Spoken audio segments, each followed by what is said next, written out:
Hey, I'm Juliet. When it comes to the sport of kings, I only trust one source, Past the Wire TV. There are all kinds of ways to prepare to go into battle. I prefer this.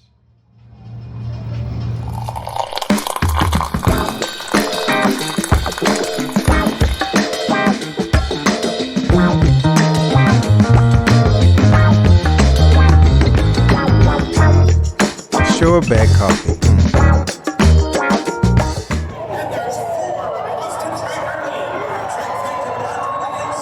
You're watching Past the Wire TV, presented by Wager.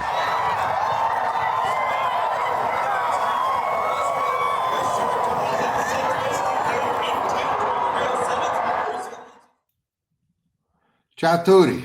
Hope everybody is well. Thank you for tuning in to another Thorograph episode of Past the Wire TV with our Thorograph Race of the Week. And before you get down on me for picking the Native Diver at Del Mar, which is a small field of older horses and probably a horse that's going to have just be a standout. I did it for a reason. I thought there would be a couple of things that we could learn from this race. I thought there would be a couple of things we could learn from the way Thorograph stacks up this race. And even if we can't turn that into money for this race, I think we could definitely turn it into money for future races. So there's a method to my madness. I was also curious to see if the race does stick out the way that it does at a glance on paper. And I haven't handicapped the race yet, but at a quick glance, it does look like, there's an absolute standout. So we shall see. A couple of things before we get into that. I wrote a couple of articles this week. I've been writing more than I have, for a long time in the past couple of weeks. And I really don't know why. I just kind of got like the urge and a couple of things I wanted to get out there, and I didn't want to get them out there, through a video. I wanted to kind of memorialize them in writing, and that's what I did. So, one of the things I wrote about it, and it's interesting. If you go to pastthewire.com, you'll see them right on the homepage. I wrote about the differences between Hong Kong regulating horse racing, Japan regulating horse racing, and here in the U.S., how we try and regulate horse racing. And the differences and contrasts are really profound and definitely worth looking at. We don't get it right and don't lead the world in horse racing regulation. I could tell you that. Hong Kong and Japan have a much tighter, organized ship with a much better long-term plan that's really built to succeed and make things fair and level for everybody across the board. Where that may be our intent over here, but it's certainly something we have our hiccups doing. Worthwhile reading it. The other thing that I wrote about, well, there were a couple of things, but another thing that I think is really interesting. A lot of people were talking all year long about what a great crop of 3-year-olds this was, with Sovereignty, Baeza, Journalism, Nevada Beach, late comer, beating older horses, winding up in the Breeders' Cup Classic. Just raving about what it was. And let me tell you, no argument, they were very good horses. No argument, we had a nice little Sovereignty Journalism rivalry going, even though Journalism couldn't seem to beat him, and Sovereignty seemed like the better horse. It was a nice little rivalry, and everybody was saying, what a great crop of 3-year-olds, what a great crop of 3-year-olds, what a great crop of 3-year-olds. And I always say the same thing every year when people start saying that, or when people start throwing the word freak around. Premature. Nobody likes anything premature. You don't want to be premature in horse racing or anywhere else between us. Premature is almost never good. So chill and relax and see how things turn out. And if we really do have a great 3-year-old crop. And you want to know something? I'm going to say no. And I'm going to tell you why. I think that last year we had the great 3-year-old crop. And I think that the history of the sport will support that. Last year, the Breeders' Cup Classic, 3-year-olds ran 1, 2, 3. Sierra Leone, Fierceness, Forever Young. 3-year-olds against older, 1, 2, 3 in the Breeders' Cup Classic. This year, where were the 3-year-olds? Sovereignty didn't make it to the gate. Journalism was fought. Baez is still running. Nevada Beach is running in the native diver that we're doing now.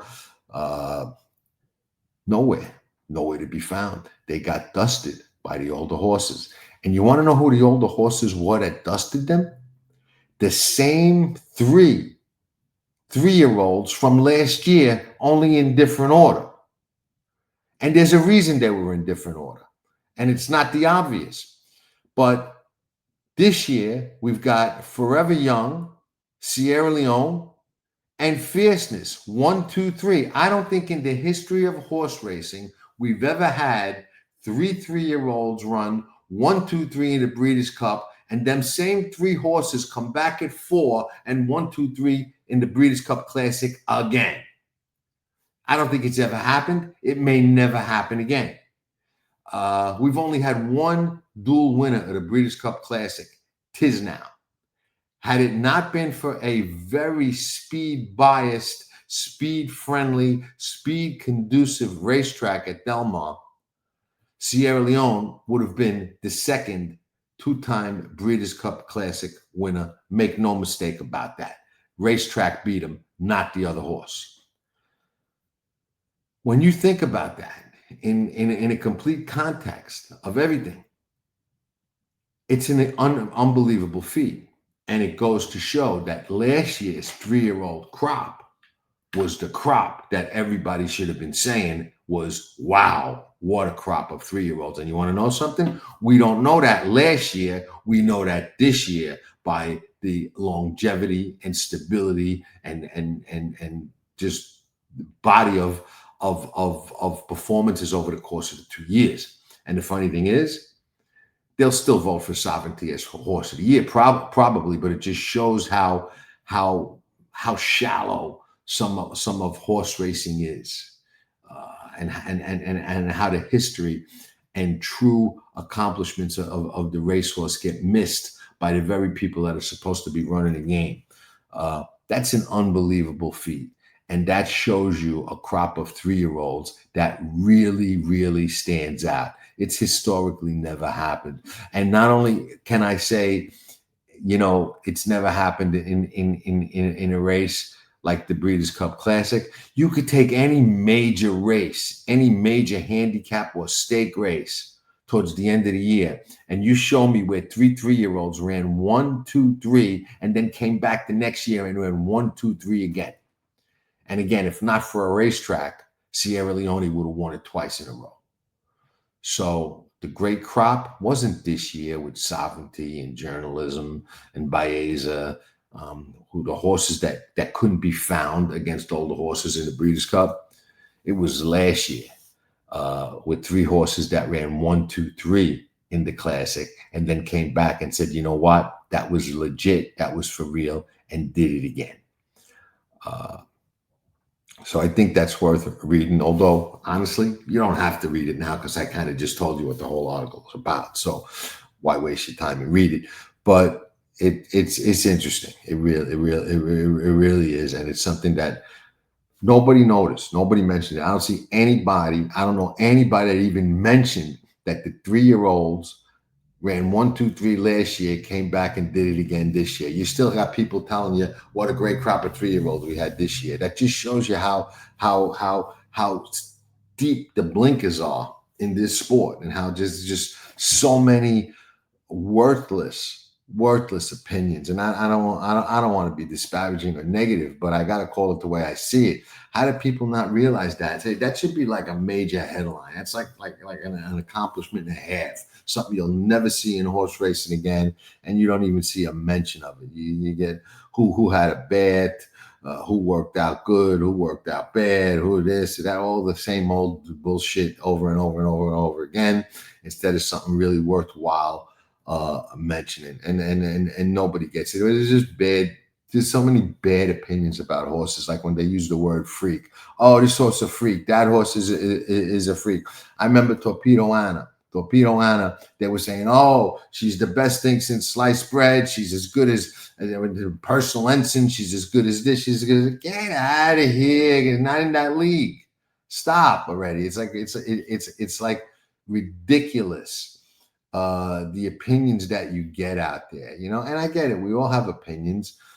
Most of them stink. A lot of us are wrong. Horse racing, will humble everybody. I've been wrong a zillion times about horses with my opinion. But certain things, I think it gets back to that premature. Freak, save that word for the freaks, unless you're talking about the freaks who come out at night. When you're talking about horses, save it for the real freaks, because you'll see one every now and then. Torpedo Anna wasn't one of them. Damn good, not a freak. Great crop of 3-year-olds. You'll see them every once in a while. You'll see a great crop, but you won't know it until the end of that year or the next year. You certainly don't know it in June or July or May or April. Stop. Ridiculous. Last thing I wrote about, and this is probably the most important, Heisa, Haiwu. I was very much in favor of them, and I still am in theory. But they stumbled out of the gate, and they've never really recovered. It's great in concept and the idea of one uniform set of rules and one straight-laced governing body to govern the whole sport. But rules are only as good as the people who are enforcing them. If there's subjectivity, you see the same violation and big swings in how the people are treated. And it seems like the system is designed to exploit the little guy and make it look like they've got great numbers and are making a big impact. And they ain't caught a real cheater yet, that I'm aware of anyway. No Jason Service, no Jorge Navarros, none of that. Yeah, people with metformin because the groom's on the diabetic. Come on. So far, I got to say, epic fail. But maybe it'll get better. That article is worth reading, and the one about the Japan and Hong Kong Jockey Club, definitely worth reading. You get a completely different feel and take and perspective on how things are done the right way and the wrong way and why.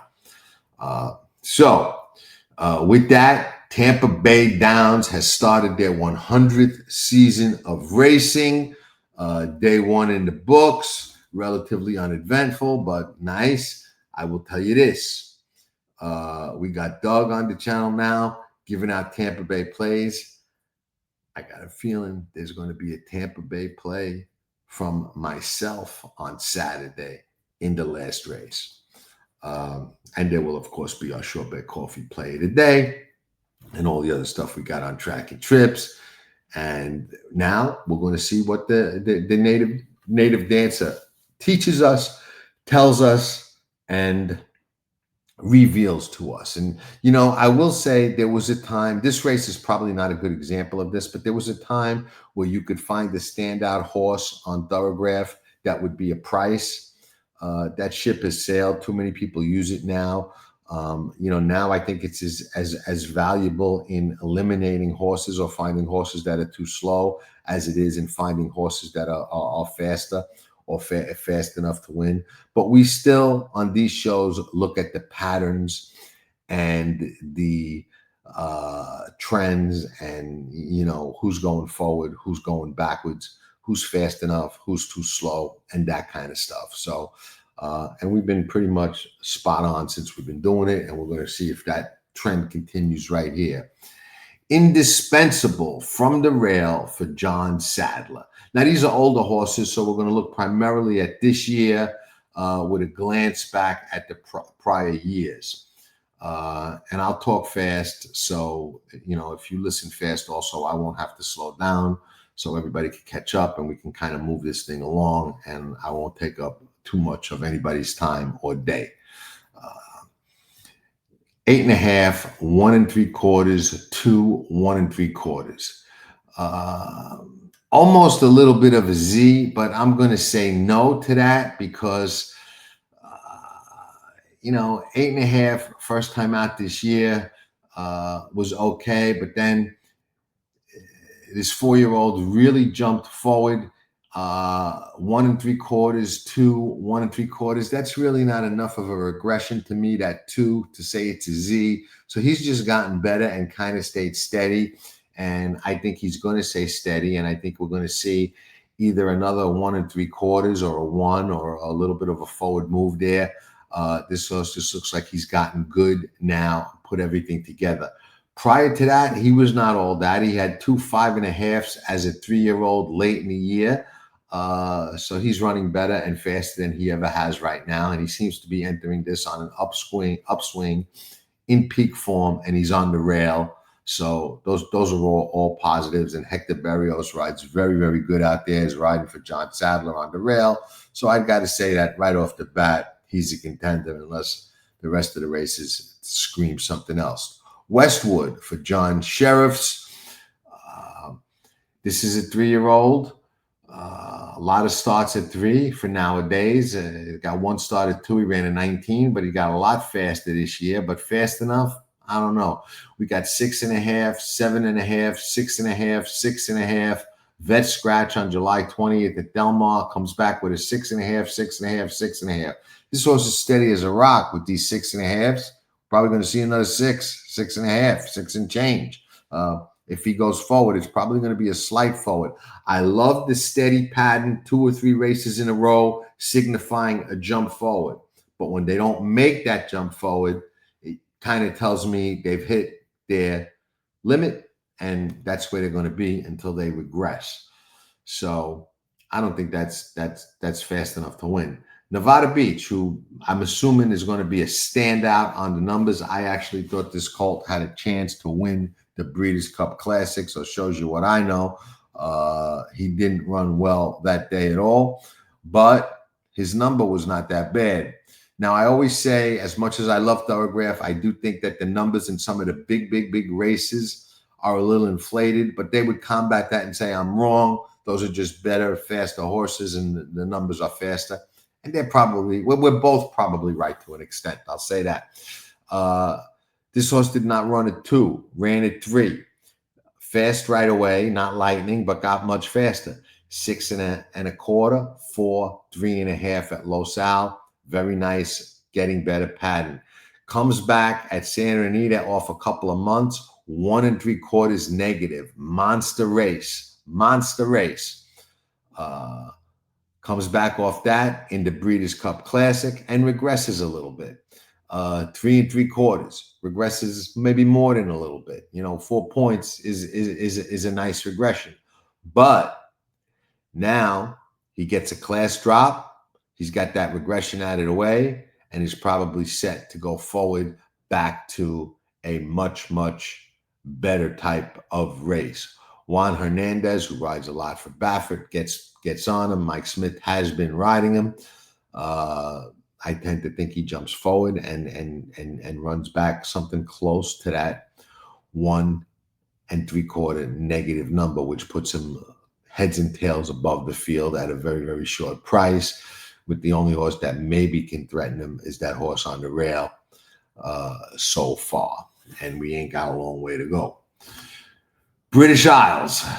British Isles has got a lot of starts this year. Started out with an 8 1/4, 12, 7.5, 9 1/4, 7.5, 8.5, 5.5. Getting a little better, but nowhere near good or fast enough to threaten those other two horses, Indispensable or Nevada Beach. Clouseau, another one who's been around a long time, a lot of starts. This year, 8.25, 10.25, 8.5, 9.5, 7.25, 5 3/4, 7.5. Another one just not fast enough. So you really got two horses in this race that on the Thorograph numbers and patterns can win, and that's Nevada Beach and Indispensable. Nobody else looks fast enough. It looks like it's going to come down to those two. And it looks like Nevada Beach has a significant edge on Indispensable, but not an insurmountable edge.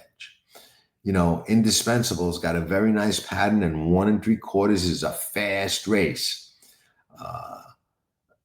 If Nevada Beach doesn't go back to that 1 negative and only runs a 1 or a 0, then these two horses can be very close at the wire. And I think it can turn into an interesting horse race, and unless Nevada Beach really responds to the class drop and goes back to that 1 3/4 negative number, which it's very, very possible this lightly raced colt does do.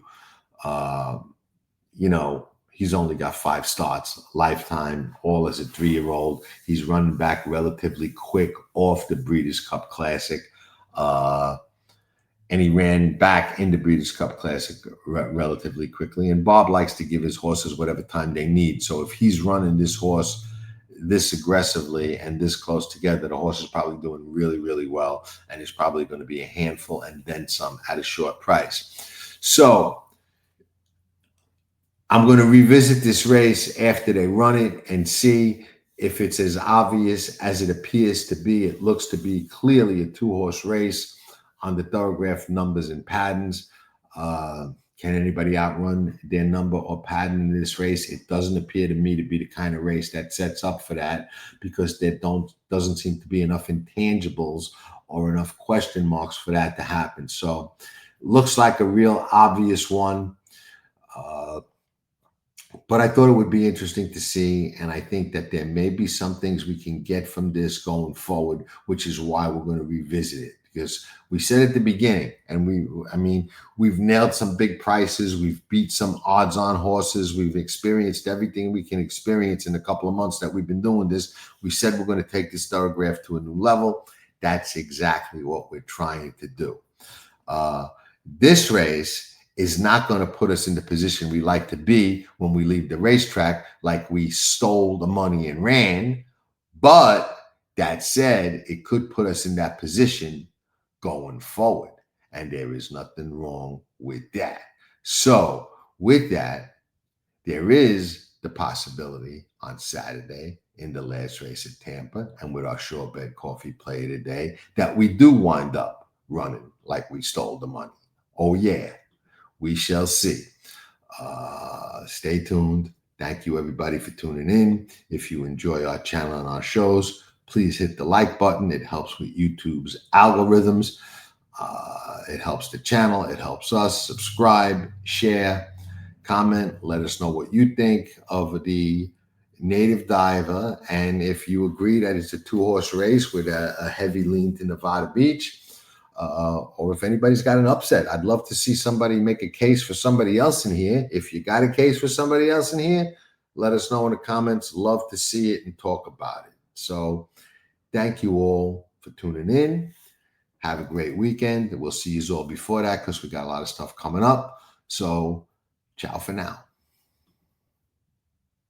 Are they talking about us? Shh. Wait. Are they talking about us? I think I heard Past the Wire. Past the Wire TV. They are talking about us. Often imitated, never duplicated. We are everywhere. Seriously? If you're betting horses and not watching these shows, you gotta be freaking crazy. Capiche?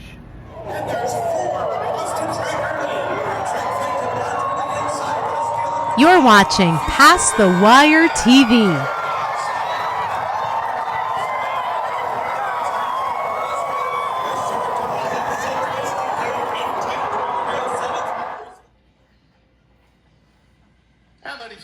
direct your attention to the winner's circle for a very special presentation. Representatives from Handicapping for Horses, along with professional handicapper Jonathan Stetton, are proud to support the work of the Thoroughbred Aftercare Alliance and Old Friends. Accepting the check for the inaugural Handicapping for Horses event this past summer at Saratoga are representatives from the Thoroughbred Aftercare Alliance and Old Friends. Gulfstream Park welcomes Michael Blowen, Jonathan Stetton, Kelly Stovey, Jim Rhodes here this afternoon. Since 2012, the TAA has awarded more than $17.2 million to accredited organizations. Handicapping for Horses looks to make their Saratoga Springs event larger and raise money for Thoroughbreds Aftercare year after year. Once again, thank you to Handicapping for Horses, Jonathan Stetton, and welcome to Old Friends and our friends at the TAA. The Rainbow Six and race number 5 up next. And they're off in the Kentucky Derby. You're watching Past the Wire TV, the biggest races at the best tracks. From the Kentucky Derby to the Breeders' Cup. The best horse racing coverage is right here on Past the Wire TV.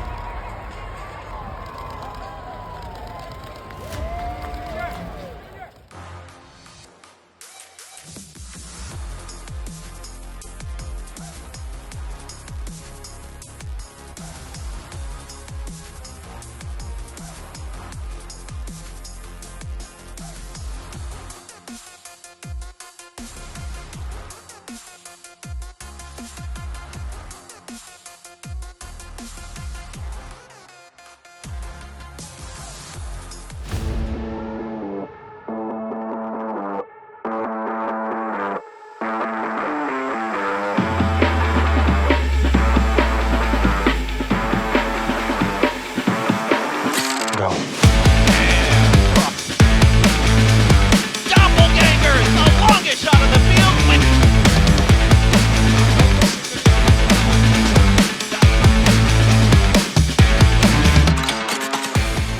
A dynasty in motion, reshaping the sport's greatest tradition, channeling the legends of his line and surpassing them.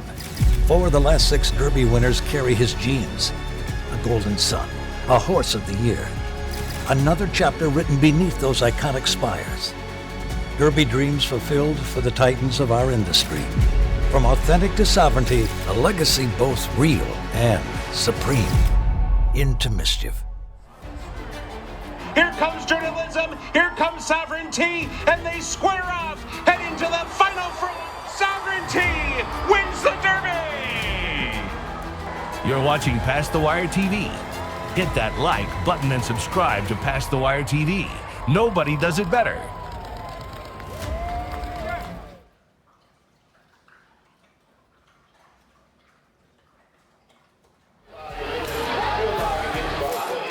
Nobody does it better.